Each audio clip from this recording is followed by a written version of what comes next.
आज से तकरीबन 5000 साल पहले तारीख की सबसे तरक्की याफ्ता तहजीब वो एग्जिस्ट करती थी। ये तहजीब अपने एडवांस ड्रेनेज सिस्टम, जिसमें पुख्ता सड़कें और रहने सहने का इंतज़ाम से लेकर वो आबपाशी के निज़ाम तक वो शामिल हैं। इसके अलावा इनकी एक अजीबोगरीब ज़बान भी थी जिसे आज तक कोई भी डिकोड नहीं कर सका। ये तहजीब वो वादी सिंध के किनारों पर मौजूद थी। इसी वजह से इसे वादी सिंध की तहजीब यानी कि इंडस वैली सिविलाइजेशन भी कहा जाता है। और इसके सबसे ज़्यादा जो हिस्ट्रिकल प्लेसेस हैं वो पाकिस्तानी शहर हड़प्पा और मोहनजोदड़ो में वाक़या है। गो के इसे हड़प्पन सिविलाइजेशन भी कहा जाता है, लेकिन ये सिर्फ हड़प्पा के साथ एसोसिएट नहीं है बल्कि एक वसी इलाके पर यह तहजीब फैली हुई थी जिसमें आजकल के ममालिक पाकिस्तान, भारत और अफगानिस्तान शामिल हैं। वादी सिंध की तहजीब वो 2600 BCE से लेकर वो 1900 BCE तक इस दौरानिए में एग्जिस्ट किया करती थी। हड़प्पन सिविलाइजेशन या जिसे पे हम वादी सिंध की तहजीब भी कहते हैं, ये एक पुरअमन सोसाइटी के तौर पर जानी जाती है। आज तक हमें कोई भी इसमें ना किसी की तरह का स्टैचू मिला है और ना ही किसी किस्म की वार की कोई निशानी मिली है, जिस वजह से इसे एक पीसफुल सोसाइटी के तौर पर माना जाता है। वादी सिंध की तहजीब को सबसे पहले वो 1920 में डिस्कवर किया गया, लेकिन इसको वो 3 हिस्सों में डिवाइड किया जाता है। प्री अर्बन फेज़, जिसे हम अर्ली फेज़ भी कहते हैं, उसके अलावा मैच्योर फेज़ और 3rd नंबर पर फाइनल फेज़ है। प्री अर्बन फेज़ में वो लोग वो छोटे छोटे गांव में रहा करते थे, जिसमें कोई भी आज तक हमें एविडेंस नहीं मिला कि उस वक़्त के लोग हैं वो लिख पढ़ सकते थे।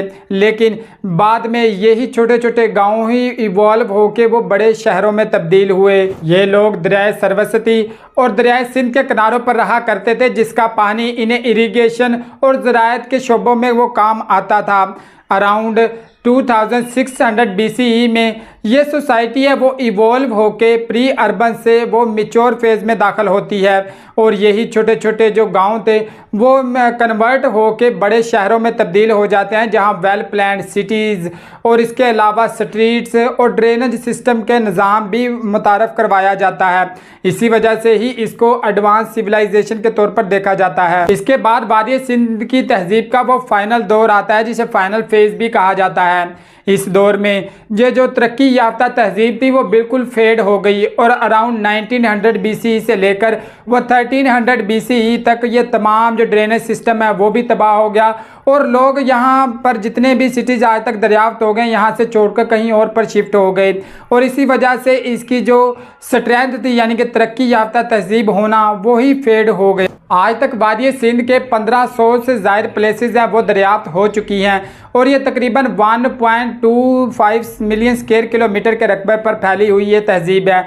जो कि आजकल के मिस्र से भी ज़्यादा है। लेकिन ये सिर्फ़ और सिर्फ दरियाए सिंध पर मुहित तहजीब नहीं है, बल्कि एक नेटवर्क ऑफ सिटीज़ और दरियाओं पर मुश्तमिल ये तहजीब है। और इन्होंने दरियाए सिंध को इस वजह से चूज़ किया क्योंकि वो इसके पानी को इस्तेमाल करके वो अपने आबपाशी के निज़ाम को बेहतर करना चाहते थे। लेकिन सवाल ये पैदा होता है कि इतनी तरक्की याफ्ता तहजीब वो आखिर डिक्लाइन ही क्यों हुई? क्या वजह थी कि इतने बड़े पैमाने पर जो तहजीब एग्जिस्ट करती थी, जिसे हम अफ़गानिस्तान से लेकर इंडिया और भारत और पाकिस्तान तक फैली हुई थी, वो बिल आखिर डिक्लाइन क्यों हुई और वो तबाह क्यों हुई? वादी सिंध की तहजीब की जो डिक्लाइन है इस हवाले से एक डिबेट हमेशा से ही रही है, क्योंकि जितने भी हिस्टोरियंस हैं और आर्कियोलॉजिस्ट हैं वो किसी एक नुक्ते पर नहीं पहुंच सके कि ये इतने बड़े शहर थे वो आखिर फेड क्यों हुए और ये तबाह क्यों हुए। क्या कोई नेचुरल डिज़ास्टर था जिसकी वजह से ये तबाह हुए या इसकी कोई और वजह थी? इस हवाले से कुछ पॉसिबल काज वो बताए जाते हैं, जिनमें सबसे पहले वो क्लाइमेट चेंज का वो काज बताया जाता है। आज दुनिया जिस मसले को स्वेयरनेस के साथ फेस कर रही है वो क्लाइमेट चेंज है, लेकिन माजी में भी ये कहा जाता है कि मे भी शायद हमारी अर्थ ने वो बहुत सारे क्लाइमेट चेंज के साइकिल वो देखे होंगे। तो आज से हज़ारों साल पहले भी पॉसिबल है कि कोई क्लाइमेट चेंज की वजह से कोई ऐसा नेचुरल डिज़ास्टर आया जिसकी वजह से ये पूरी की पूरी तहजीब है वो तबाह हो गई।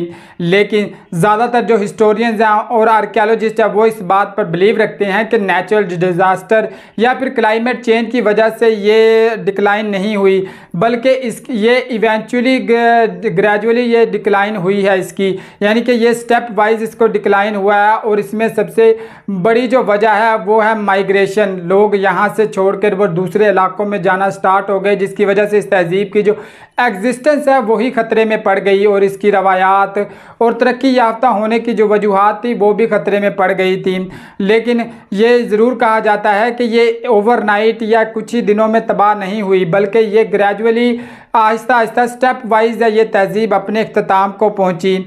लेकिन इस हवाले से 100% हम कुछ भी नहीं कह सकते, क्योंकि हिस्ट्री के जितने भी मामलात हैं आलमोस्ट हर एक में कुछ स्पेकुलेशंस होती हैं। कुछ चीज़ें हम बावसूख तरीके से कह सकते हैं, लेकिन कुछ की सिर्फ प्रेडिक्शन ही कर सकते हैं। वादी सिंध की तहजीब के हवाले से भी इसी तरह की कुछ प्रेडिक्शंस हैं कि ये इस हवाले से शायद में भी हुई डिक्लाइन या कुछ और वजह हो, लेकिन 100% कोई भी इसकी वजह नहीं बता सकता।